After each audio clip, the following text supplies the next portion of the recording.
The hallway was silent until the knocking began. Slow at first, then faster, louder, more desperate. A freshman alone in his dorm turns the handle and realizes the knocking isn't coming from outside his door, it's coming from inside the walls. Across campuses, everywhere, horror hides behind thin plaster and midnight laughter. You think your college roommate is just awkward? He might be watching you sleep. You think the forest by your dorm is empty? Something might be circling your fire. You think the party drink just made you dizzy? Someone wanted you unconscious. These stories aren't urban legends. They happen to real students just like you. Welcome to Midnight Hauntings, where we dig through the true horror buried in college life. Subscribe if you dare to hear 4 real stories of terror that turn dorm rooms, frat houses, and campus woods into living nightmares. Remember, the next scream in the night might not be from a movie. It might be from the room next to yours. It was my first semester at university, the kind of clean slate excitement where even the smell of new notebooks feels like freedom. My family had just driven off, leaving me alone in the small dorm room that would supposedly become home. For the first time in my life, I felt like an adult, until my roommate arrived. His name was Dale. At least, that's what I learned after having to ask. When I reached out my hand to introduce myself, he looked at it for a solid 3 seconds as if the gesture was foreign. Then, with an awkward grin, he grabbed my hand in a limp, lifeless shake that made my skin crawl. His eyes didn't quite focus. They darted around the room like he was tracking invisible insects. I tried small talk. He answered in one-word sentences, yes, no, maybe, each followed by an awkward laugh. By the 10-minute mark, both of us were sitting on our beds, staring into our laptops, in a silence so heavy I could hear the radiator breathing. Did you see that? I decided then and there to file a request for a new roommate. At first, I thought Dale was simply one of those painfully shy people who never figured out how to connect it. But soon, I realized there was something else. Something broken, or maybe dangerous. That first night, I wandered campus to meet new people, grab food, and take in the lights of the student quad. When I returned to my room, Dale was exactly where I'd left him, sitting on his bed, laptop open, face lit by the cold blue glow of the screen. I said, "What's up, Dale?" He didn't answer. The only movement was the blinking of his eyes. I shrugged it off, killed the lamp on my side, and went to bed. Hours later, I woke up.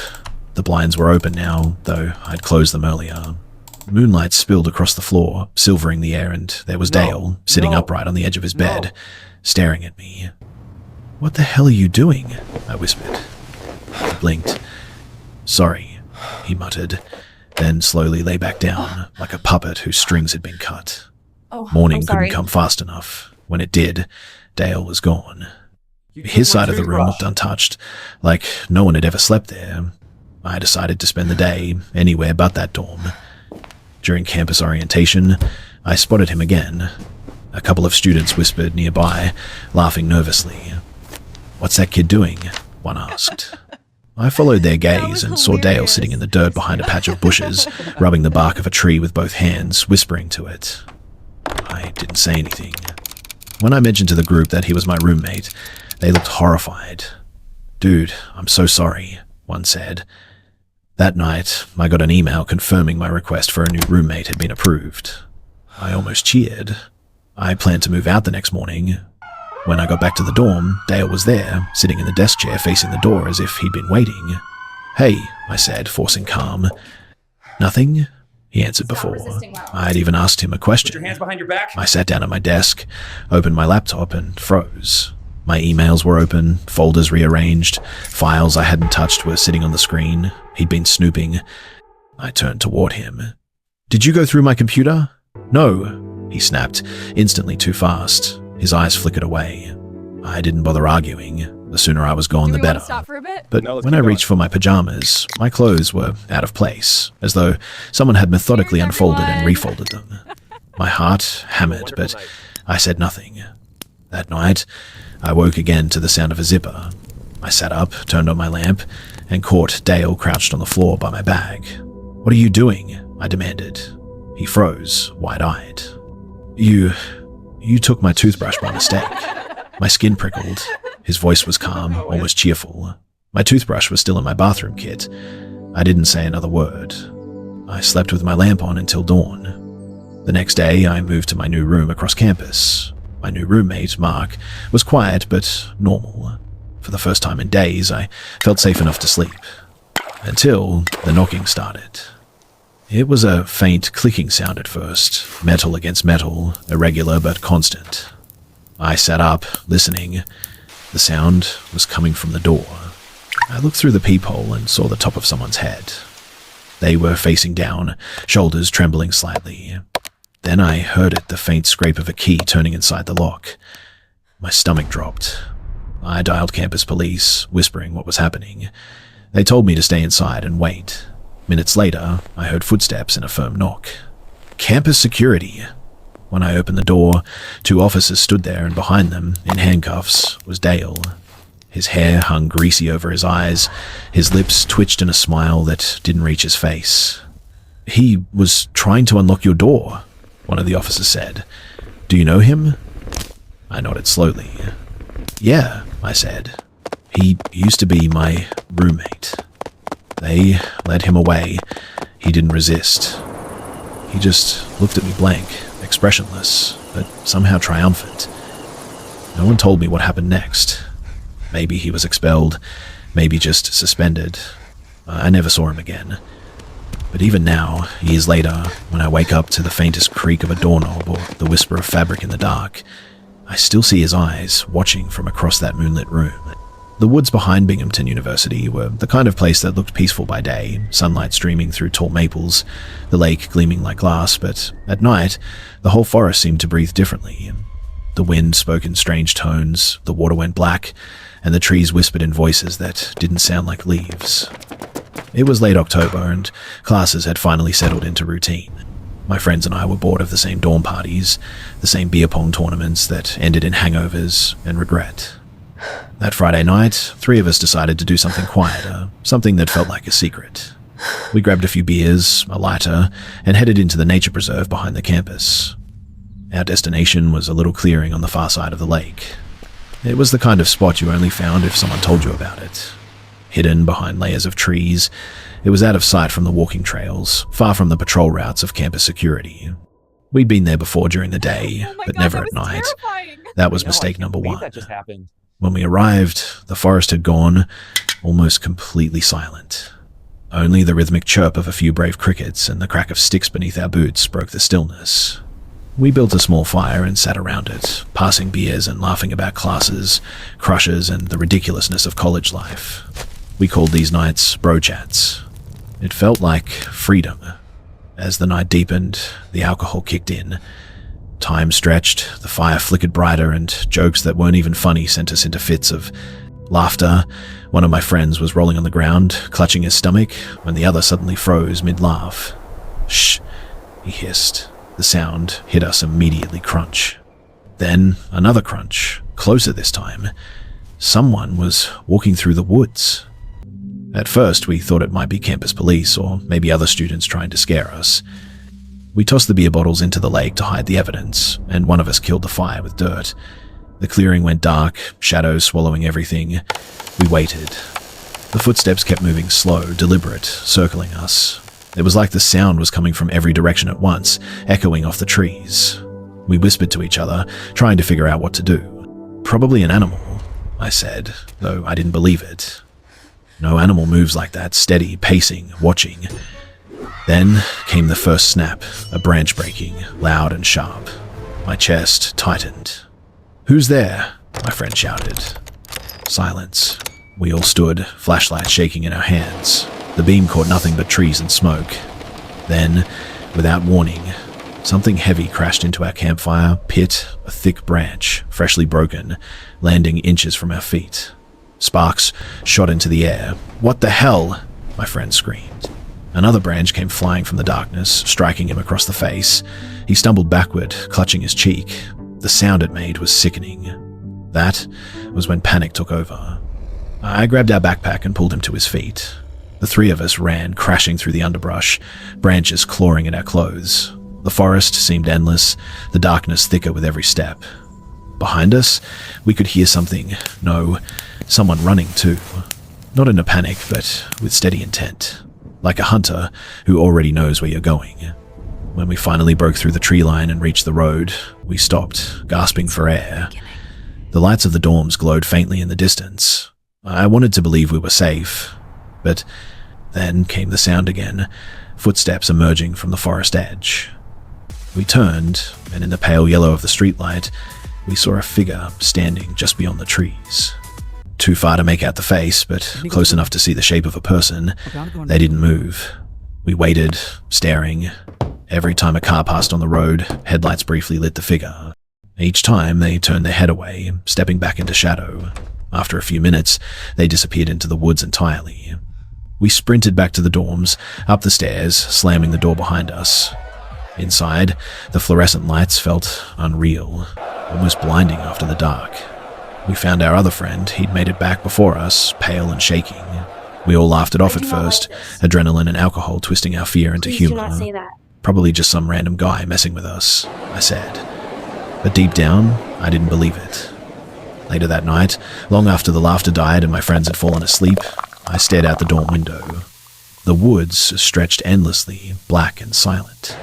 Somewhere near the tree line, I thought I saw movement, a faint flash of something pale. A face, maybe, or just the reflection of light off bark. For a moment, I swore I could hear the faint crack of a branch snapping again. We never went back there at night. We told the story to a few friends, who joked that it sounded like the Blair Witch Project. But I remember the way that branch hit my friend's face, the precision of that throw, and the rhythm of those footsteps that followed us to the road. Animals don't throw things. Animals don't wait for cars to pass before stepping back into the shadows. I don't know who or what was out there that night. But sometimes, when I pass the nature preserve trail, I still get that same chill in my gut. Like something is watching from the tree line, just waiting for the firelight to come back. Thursday night of my first week at the University of Iowa was supposed to be harmless fun. My roommate, obsessed with joining a fraternity, convinced me to tag along to a party. I wasn't really into Greek life, but I figured why not? It was college. You go to parties, meet people, make stories you'll laugh about later. We drove to the edge of downtown, far from the main campus. The GPS led us to a corner house that looked like it had survived more than a few bad decisions. The siding was stained, the porch sagged, and a single bulb flickered over the doorway. The only sign that something was happening inside was the heavy bass of music vibrating through the walls and the faint smell of beer drifting into the street. When the door opened, a short, sweaty guy in a white t-shirt grinned at us. "Come in, boys," he shouted over the music, holding a red Solo cup that sloshed as he moved. The living room was packed 50, maybe 60 people, almost all guys. Hello? The air was humid and thick, the floor sticky with spilled beer. Two girls hovered awkwardly near a window, texting, looking like they regretted every choice that led them there. I tried to make small talk, but everyone seemed half drunk, half hostile. My roommate was chatting up a couple of guys who looked like they hadn't slept in days, so I wandered toward the makeshift bar in the kitchen. The drinks were cheap and flat, but I didn't care. I just wanted to feel like I belonged, even for a little while. After 5 or 6 cups, the alcohol was doing its job. The music didn't sound as terrible. I could even pretend I was having fun. That's when a heavy-set guy approached me. His face glistened with sweat, and his eyes had that unfocused, glassy look that made me uneasy. He grinned and held out a tiny bottle, no label, just clear liquid sloshing inside. "This'll get you wrecked," he said, still smiling. I laughed nervously. "I think I'm good, man." But he didn't move. He just stood there, staring, his grin frozen. Something about his expression, expectant, almost excited, made me uncomfortable. I felt trapped. To get him to leave, I raised the bottle in a mock toast and downed it. The liquid burned down my throat, harsher than any liquor I'd tasted. My stomach turned instantly. The man's grin widened. "There you go," he said softly, almost whispering. He didn't walk away. Oh my God. He kept talking nonsense, mostly, but his words blurred together, like they were underwater. I nodded at the right moments, pretending to follow, but my vision started tilting, the room folding in on itself. I tried to find my roommate, but the crowd was a sea of faces that all looked the same. The floor seemed to rise and fall beneath me, and the lights dimmed. The last thing I remember was grabbing the wall for balance, before the world went completely black. When I came to, the music was still playing, but distant, muffled. My head throbbed. I was lying on a bed in a dark room that smelled of mildew and sweat. The only light came from a thin crack beneath the door. At first, I thought I was alone. Then I heard the faint rustle of plastic, like a bag being stepped on. It came from the small closet at the end of the room. "Hello?" My voice sounded wrong, distant. No response. I sat up slowly, the dizziness almost knocking me back down. Every sound in the house was amplified, the bass from the music, footsteps upstairs, a door creaking somewhere, but the noise from the closet was different, closer, intentional. Something shifted inside, like a shoe dragging against the floor. I reached for the doorknob, hesitated, then yanked it open. Nothing, just hanging clothes and a few boxes. But the smell hit me something sour, like old sweat and something else I couldn't name. That's when the door to the room creaked open behind me. Light from the hallway spilled in, framing a shadow. Someone was standing there, motionless. The same heavyset guy from before. His smile was gone. I stumbled backward. "What did you give me?" I didn't answer, just tilted his head, studying me like a bug on a pin. I ran, pushed past him, down the hallway, down the stairs. The living room was still full of people, laughing, drinking, as if nothing was wrong. I grabbed my roommate by the arm. "We need to go, now." He looked confused, but followed. We pushed through the crowd, out the door and into the cool night air. My chest burned, lungs screaming for air. In the car, I told him everything. The drink, the blackout, the closet, the man at the door. His face went pale. He asked if I'd been touched. I checked myself. My clothes were intact. No pain, no marks. Just a pounding headache and a memory that didn't feel complete. When we checked the time, only 10 minutes had passed from the last thing I remembered. 10 minutes. Whatever they'd given me, it didn't work the way they expected. For a moment, we debated calling the police. But what could we say? "Hi, I went to a sketchy frat, drank mystery booze and woke up scared." There were no bruises, no proof, just the echo of that man's stare burned into my mind. Back in our dorm, I locked the door twice. My roommate sat in silence, shaken. The music from the party still rang faintly in my ears, though the sound was miles away now. I never went to another fraternity party again. Sometimes, I still wonder what would have happened if that bottle had worked the way it was supposed to. What would have happened in that room while I was unconscious, while footsteps creaked and plastic rustled in the dark? I like to tell myself it was just a scare, just one bad decision on a Thursday night. But deep down, I know better. I remember the way that man looked at me before handing me the drink, not like a stranger offering alcohol, but like someone picking out a prize. Sophomore year felt different. I'd survived my freshman year without failing a class or losing my sanity, which already made me luckier than most. My new dorm room was a single, private, quiet, tucked in the corner of the floor. The hallway leading to it bent sharply, so unless someone had a reason to visit, they wouldn't even see my door. It was perfect for studying, sleeping, and avoiding people. For the first few weeks, it was peaceful.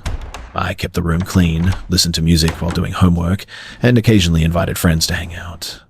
At night, I could hear the hum of the building's pipes and the faint laughter of students down the hall, but otherwise, it was silent. Then, one night in late September, that silence broke.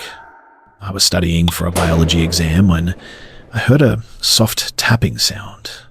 It was so faint, I almost thought I'd imagined it. Tap, pause, tap, tap. At first, I ignored it, assuming it was someone passing by or a random noise from the heating system. But the tapping came again, steady, deliberate, right at my door. "Come in," I called out. Nothing. I waited, then got up and opened the door. The hallway was empty. The light at the corner flickered once, then steadied. I stepped out and looked around the bend. Nobody. I laughed nervously to myself and went back to my desk, leaving the door slightly open just in case it happened again. It didn't.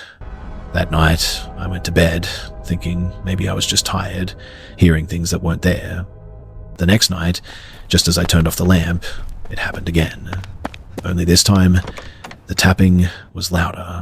Knock, knock, knock. My pulse quickened. "Who is it?" I called. The knocking stopped instantly. I waited a few seconds, then swung the door open. Empty hall again. This time, I ran to the corner and looked down the main hallway. It stretched out under the fluorescent lights, completely deserted. I tried to laugh it off, but unease crept into me like cold air. I shut the door, locked it, and climbed into bed, pulling the blanket over my head. The following morning, I asked the guys on my floor if they'd been messing with me. They swore they hadn't, and most of them didn't even know where my room was. By the third night, I was on edge. I kept my lamp on as I tried to sleep. Around 2 a.m., I woke to the sound again. This time, a pounding, not a knock. Bam, bam, bam. My chest tightened.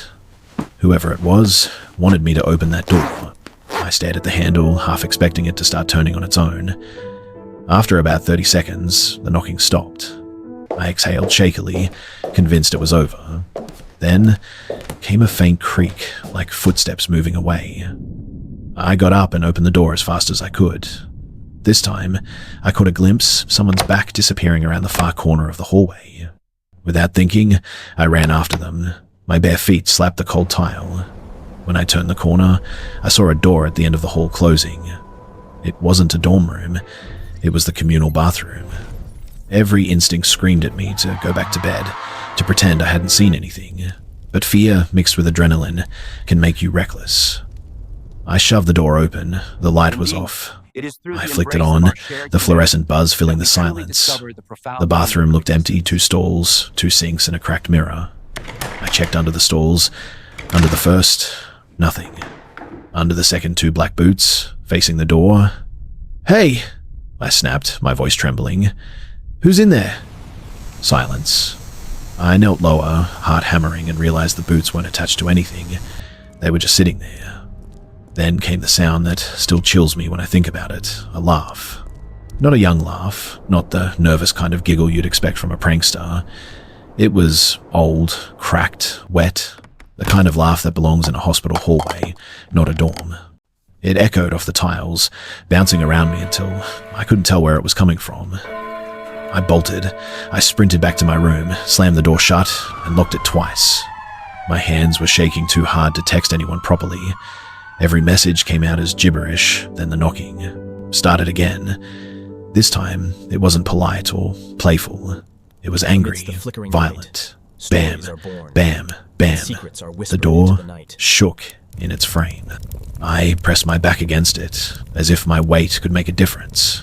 The knocking continued for what felt like forever, 30 seconds, maybe more, before stopping abruptly. I waited, counting in my head, afraid to breathe too loudly. Silence. I didn't sleep that night.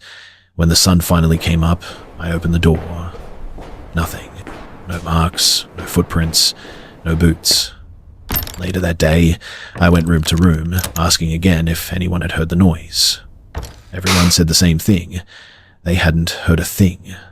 The hallway where my room sat was quiet as ever, like nothing had happened. That weekend, I moved out. I told the housing office I needed to be closer to my classes. It was a lie, but I couldn't bring myself to tell the truth that I was terrified to sleep in that room another night. Even now, years later, I can still hear it sometimes. The faint tapping, the slow, steady rhythm of knuckles against wood. And every time, I think of those boots empty, black, waiting. Maybe it was a prank that went too far. Maybe someone broke in. Or maybe that corner of the dorm was never really empty to begin with. Either way, whenever you hear knocking in the middle of the night, think twice before answering. Some doors are better left closed. College is supposed to be a place of discovery, new friends, late nights, laughter echoing down dorm hallways. But beneath the buzz of student life, there's another current that runs cold and quiet. Fear. Real fear. The kind that seeps into the edges of the everyday, reminding us that safety is never guaranteed, not even in the bright lights of a college campus. Each of these stories carries the same truth. Evil, madness, and danger rarely announce themselves. They hide behind normal faces, familiar doors, and casual invitations. Have you ever A strange roommate with vacant eyes, footsteps in the dark woods, a drink offered, with a smile, a knock you can't explain. They all begin as small moments of unease, until suddenly they become something else. If you ever find yourself in a situation like these, listen to your instincts. When something feels wrong, it usually is. Don't ignore that chill at the back of your neck. Lock your doors, leave the party, walk away from the woods, tell someone. It's better to look paranoid than to be a headline on Monday morning. Campus life teaches independence, but it can also isolate you. Predators, whether human or not, rely on that silence.